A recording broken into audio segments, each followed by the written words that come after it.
sua palestra aqui hoje, para dizer para um meio de profissionais bem diverso, assim, do que a gente costuma imaginar alguém falar sobre esse assunto. Qual o seu Everest, né, o tema? Isso. Qual é o seu Everest é muito no sentido de qual é a sua missão de vida, qual é o seu propósito, a sua meta, né? E as pessoas podem ter várias na vida, dependendo também da fase que a pessoa se encontra. Então, hoje eu vou fazer um paralelo com a minha expedição de 2013, quando eu subi o Everest pela primeira vez, pela face sul. E nesses 55 dias de expedição aconteceram várias coisas. O que, por exemplo? Eu já vou dar spoiler antes da palestra. Ninguém vai ver, a plateia não vai ver nossa gravação. Vocês sabem, né, que no Everest morre muita gente. Exato. Todos os anos escalando. Eu encontrei uma pessoa que a gente achou que estava morta no caminho. Uhum. E aí, durante a palestra, eu conto toda a história e a pessoa não estava, ela estava quase, mas ainda tinha um soprinho de vida. E a gente teve que tomar uma decisão muito drástica, quase chegando no cume, né? Eu e minha pequena equipe, que eram 4 pessoas inicialmente, no meio do caminho a gente teve que se dividir e ficar em 2. Então foram várias coisas que foram acontecendo, de tempestade, de avalanche, de ter que dividir equipe, de faltar oxigênio. E aí eu conto tudo isso e como tudo isso me transformou e o que tudo isso me ensinou como ser humano, né? Então, quando você volta de uma expedição dessa, é impossível você voltar a mesma pessoa. Uhum. Você volta muito transformado. E no teu caso, assim, quais foram essas mudanças tão profundas assim, que você se refere? Olha, você volta muito mais empático pela dor do outro, né? Se colocando no lugar do outro. Eu acho que uma coisa que você aprende é que na vida, naturalmente, um dia você está em cima, um dia você está embaixo. Uhum. E na montanha, por mais experiente que você seja, você pode ser o montanhista mais forte que for, vai ter um dia que você vai precisar da ajuda dos outros. E vai ter um dia que os outros vão precisar da sua ajuda. Uhum. Então você tem que estar disponível. E eu acho que o ponto mais alto dessa expedição toda, de aprendizado para mim, foi que vale a pena você passar por cima de qualquer coisa para você conquistar seus sonhos e o que você deseja, menos eu estava até assustada com por cima dos outros ou dos seus próprios valores, de você mesmo. Sim, que na verdade é uma violência, né? Isso foi muito forte para mim, porque quando eu estava quase chegando no cume, a gente encontrou uma pessoa morta e faltava algumas horas, depois de todos os anos de preparação, de toda a dificuldade de ir para lá que eu vou contar, dividir com as pessoas. A hora que a gente estava quase chegando, tinha uma pessoa que estava praticamente morta. E a gente, a princípio, achou que ele estava sem vida e depois a gente viu que ele estava no estágio final do edema cerebral de alta montanha, que é um edema que mata muito rápido. E ele já estava dentro do que a gente chama de zona da morte, que é um lugar onde não existe resgate bem sucedido. Ou então, até hoje, acho que as equipes mais fortes do mundo conseguiram tirar no máximo 2 ou 3 pessoas dali, com vida. Então era muito improvável eu e o Pemba apenas, sentar como uma equipe de resgate, a gente estava simplesmente escalando, a gente conseguir salvar aquela vida.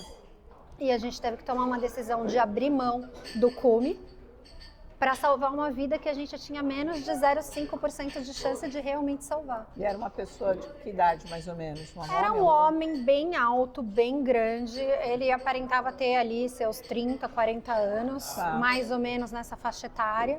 Só que ele era bem maior que tanto eu quanto o Pemba. Uhum. E nós, pequenininhos, bem mais fracos que ele, com porte físico bem menor, a gente realmente viu que ia ser impossível. A gente começou o resgate, abrimos mão do cume, mas acho que o universo às vezes tem uns planos extras. E quando a gente estava descendo com ele, a gente estava quase chegando na conclusão que a gente estava colocando a nossa vida em risco para salvar dele. E que em vez de ser uma pessoa morta, iam ser 3, né? Chegaram umas luzes, essas luzes eram as outras pessoas da equipe dele. 9 homens, do tamanho dele, assim, desse mesmo porte físico forte, e essas 9 pessoas desceram com ele e salvaram a vida dele. Nossa! Não, foi muito forte, foi muito legal. E eu acho que é uma história que merece ser compartilhada, sabe? Por isso que eu escolhi essa palestra para falar. E como é que ela se... Só uma coisa que eu estou curiosa, vocês se conheceram depois? Não. Não? Ele não sabe, porque assim, quando a pessoa está no estágio final do edema cerebral, ela perde a cognição, a consciência. ela fica praticamente inconsciente, né? Ele não conseguia nem falar o nome dele. Então, enquanto a gente estava fazendo isso com ele, ele provavelmente não lembra disso. Isso apagou da memória dele.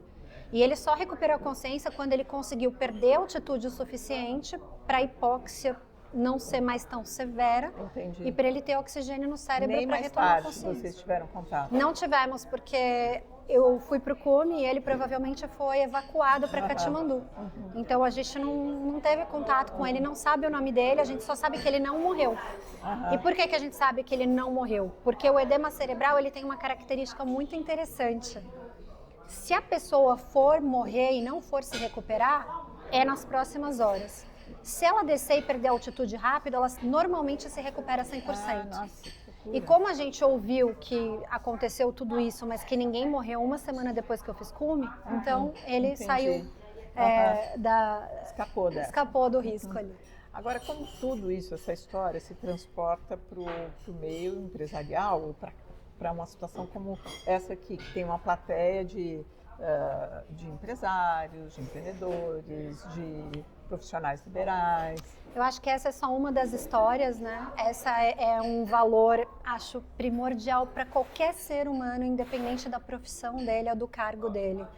Essa questão de você ser fiel aos seus valores, de você ter claro para você quais são os seus sonhos e de você também saber que você não pode passar por cima dos outros para conquistar o que você quer ou almeja, né? Porque aí não vale a pena. Mas além disso, tem muitas outras lições ali de planejamento, de estratégia, de trabalho em equipe, de superação de desafios, de treinamento que a gente desenvolve nessa 1 hora de palestra. E aí depois, nos 30 minutos que a gente tem de moderação com o Rodrigo, para as perguntas e respostas, é quando a gente vai realmente perceber o quanto que a plateia aproveitou daquilo e o que mais tocou cada um. Mas, de qualquer maneira, você acha que esse tipo de palestra, uma história como essa, as pessoas, de alguma maneira, elas param para se ver? Eu acho que não tem como a gente escutar a experiência do outro de uma forma assim, né? Que foi uma das experiências que mais me transformou, mais me tocou, uma experiência muito intensa, e a gente não parar para refletir sobre algumas questões da vida. E cada pessoa vai refletir ou vai ser tocada por um momento diferente da palestra, por uma coisa diferente, sabe? Por um personagem daquela situação. Total, ou então por algum outro momento ou algum outro acontecimento que, claro, aqui na nossa entrevista eu não tenho como contar tudo, mas eu acho que fazendo essas palestras que eu faço há mais de 10 anos agora, eu não sabia do potencial que elas tinham, mas depois de todo esse tempo fazendo e recebendo feedback, mensagens e pessoas que escrevem, que comentam, eu vi que realmente transforma a vida de algumas pessoas. O que você teve de feedback que você até se surpreendeu? Olha, eu já tive, por exemplo, uma professora universitária, que ela era professora universitária no Brasil, mas o sonho dela era ser professora na França. E ela queria aplicar para um cargo muito importante na França, mas ela não se achava capaz, ela não se achava suficiente. E tem um momento da minha palestra que eu falo, principalmente para as mulheres, eu falo o quanto nós mulheres, nós crescemos não achando que nós somos muito capazes de algumas coisas, né? Nós crescemos em cargos menores, ganhando menos. Agora, graças a Deus, a coisa está evoluindo, está melhorando. Mas essa professora, ela tinha realmente esse discurso. Ela falou: Karina, depois da sua palestra, eu achei que eu, mulher, tinha força e podia chegar onde eu queria. E o meu Everest era esse. Eu apliquei para a universidade e fui aceita. E aí, 2 anos depois, ela me mandou uma foto, 2 anos depois que ela chegou na França, que ela tinha recebido uma condecoração para ser uma das professoras honorárias da universidade. Então, ela não só conquistou o que ela queria, como depois ela teve o reconhecimento que ela merecia. Ser uma fonte de inspiração para você é um Everest que você gostaria de ter chegado também? Olha, realmente é uma missão, né? E antes de entrar nas palestras, eu tenho para mim que eu não estou contando a minha história, que na verdade eu estou ali para abrir questões, reflexões e ajudar cada pessoa que está me escutando a ser um ser humano melhor. Então as perguntas e o storytelling, ele é nesse sentido, ele é no sentido de fazer as pessoas se perguntarem, poxa, como que eu quero, que mundo que eu quero viver? E esse mundo que eu quero viver é o mundo que eu estou fazendo? Eu estou Entendi. caminhando no mesmo sentido? Essa é a história que eu estou criando para mim? Essa Exatamente. que eu desejo. Entendi. Obrigada. Obrigada a você.